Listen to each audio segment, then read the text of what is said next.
happened to that graphic? It didn't look that way in Premiere. I don't know what happened to the font. That's fucked up. All right, anyway. That's what happens when you rush. Yep. So the streaming wars continue. Yeah, so you call me out here this morning and say, quick, we have to hop on and do this. Okay, here I am. Yep. Let's discuss. Looks like it's official. Amazon buys MGM. I mean, I know it's been rumored already before, probably since a few months back, and we might have even brought this up in a past stream, but now it's official.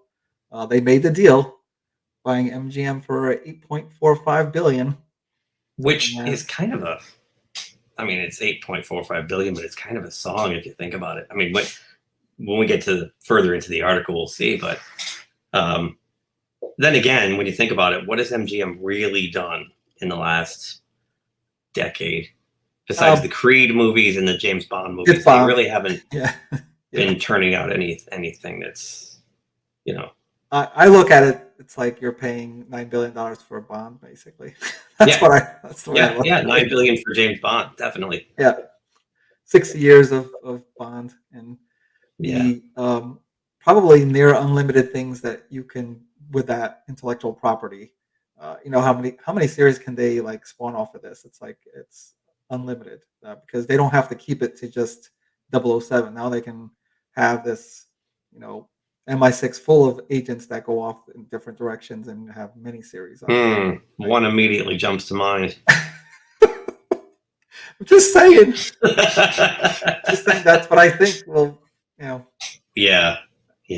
That's probably their main idea here in acquiring MGM. I mean, MGM. You're saying they haven't really done a lot new, and that's true. But they do have. I couldn't believe it was like 4,000. Doesn't seem like much. 4,000 movies in their cachet, so to speak, and 17,000 series. Wow. I mean, that's what these things are about now. It's about acquiring existing IPs, not so much about being creative and coming up with something new. Right. So, I mean, they've got the RoboCop, they've got Magnificent Seven, Silence of the Lambs, Poltergeist. What else here? Thelma and Louise, Raging Bull, the Pink Panther series, the Thomas Crown series. They're going to make TV shows, streaming shows out of all this stuff. So I don't know. Because these days it's gotten a little bit difficult to come up with a new idea. So let's expand on the old ideas, I guess. Yeah, I mean, we're seeing a lot of these mergers lately, and there's a heavy rumor out there that if this went through, and of course it's still got to get approved by the SEC and shareholders and whatnot, but when they bribed all those people and it goes through, as I like to say, rumor has it Comcast is going to go out after CBS Viacom/Paramount. That's going to be really big. So now we're looking at another consolidation of. We're looking at this consolidation of content into 4 or 5 major players, right? These giant corporate entities that are just absorbing everything. Which to me seems problematic, but the counter argument can be, well, you go back to the dawn of Hollywood, that's what it was. There was 4 or 5 studios, right? That's what it was. However, those were studios run by individuals.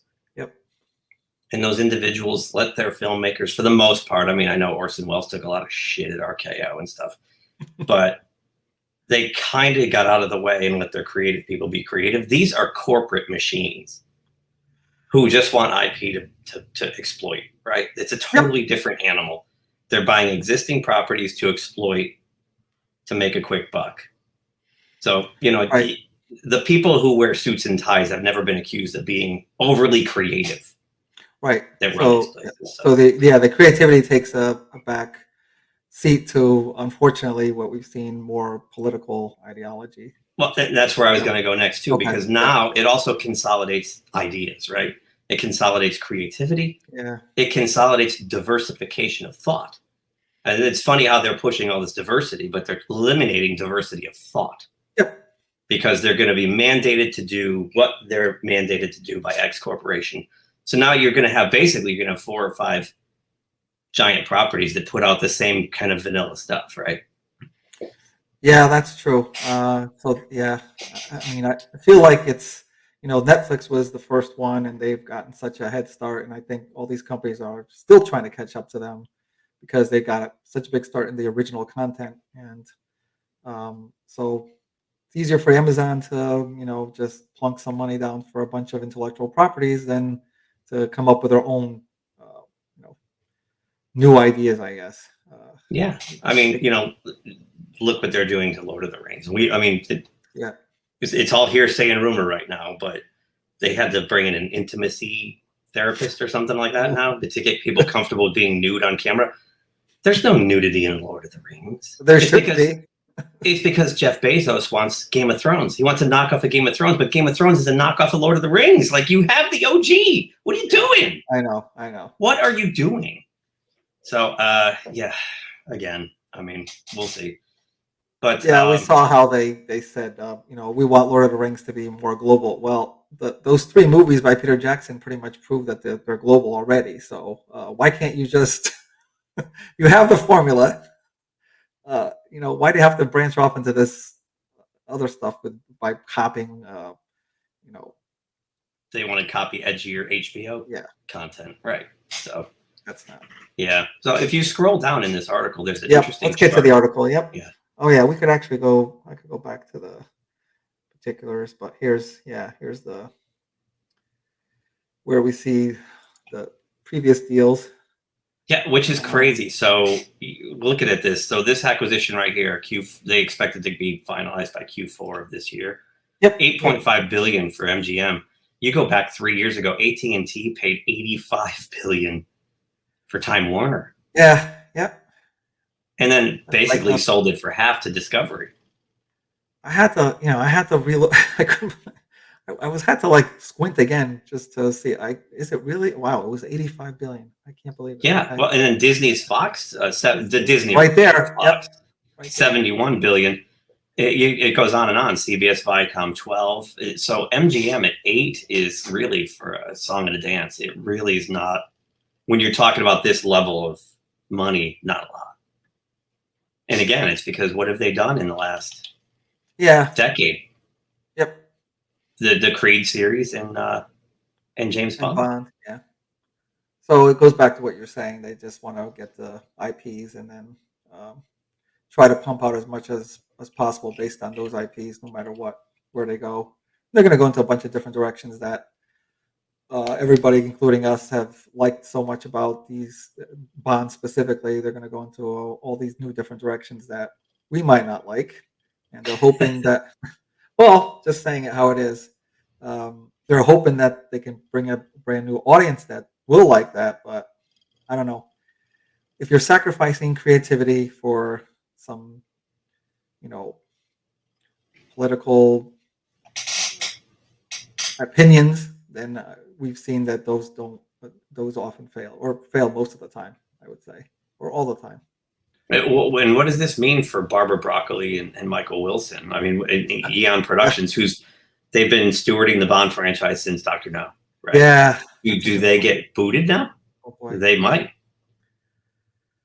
I think somewhere in the article they were talking about working with them, but I think that's just like trying to play the nice politics. Yeah, it's right under that chart. It's I don't know. I mean, they're talking about putting the next, maybe even debuting the next Bond film straight to streaming. Don't do that. This one coming up already? Not the one that's already. No, the first one that Amazon produces. Okay. Well, yeah. Warner Brothers is running with that experiment, so and they've already said that after this year that's it. That they don't want to do that anymore. But it's interesting because the Fast and the Furious movie made like $168 million over the weekend internationally. Internationally, yeah. So I went to the movies the other day with my daughter. We saw Jurassic World at AMC at the Cinewalk at Universal Studios. Sold out. In fact, we had to wait till Sunday because it sold out every show over the weekend. I mean, granted, they're at 50% capacity out there, but 50% is a lot. Sure, it would have gone beyond that because I would have bought tickets, but it was sold out. Oh, so we jumped on the Sunday show, and good thing we did because it's sold out again. So I think people want to go That's back a great to sign. Oh yeah, they definitely do. Yep. So this whole again, these are the people who resisted streaming for a long time. And I like to tell that story about a friend of mine who went and spoke to the Academy, the Film Academy, back in 2007, and told them this is going to be the television of the future and a la carte programming and direct to consumer, and they laughed him out of the room. They thought he was nuts, and here they are now. Now they're all trying to one up each other, and oddly enough, they might be wrong because people might actually want to go somewhere to watch a movie, right? Right. Yeah. They might actually want to go. So I think people like seeing series because they can binge a series. Right. But as far as watching a big special effects movie or big big production action movie, an epic. Watch that at home. Come on.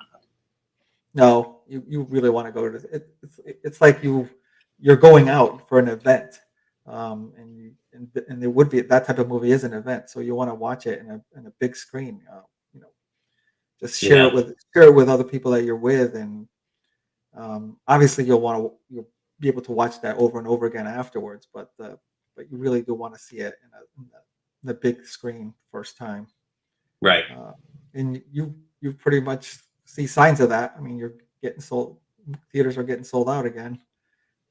So let's hope it continues. Yeah. They are, what do they say? 8.45 million. They do say here that Amazon will help preserve MGM's heritage and catalog of films. I hope that they also preserve MGM's way of handling some of these IPs too. Unlike how Disney handled Fox by putting it on a shelf somewhere. Just ignore it. 4,000 movies, 17,000 shows. So yeah, Amazon obviously needs to stay competitive with the other streaming services like Disney Plus and Netflix and so forth. This will give them a boost in not just their catalog of content, but also just be able to start pumping out new series and new movies. Probably. Now there could be a snag though too. Says down toward the bottom of the article that I didn't even know this, that the Attorney General in DC filed an antitrust lawsuit against them yesterday, alleging that Amazon engages in anti-competitive practices, including price fixing, that have resulted in higher prices for consumers and stifled innovation and choice across an entire online retail market.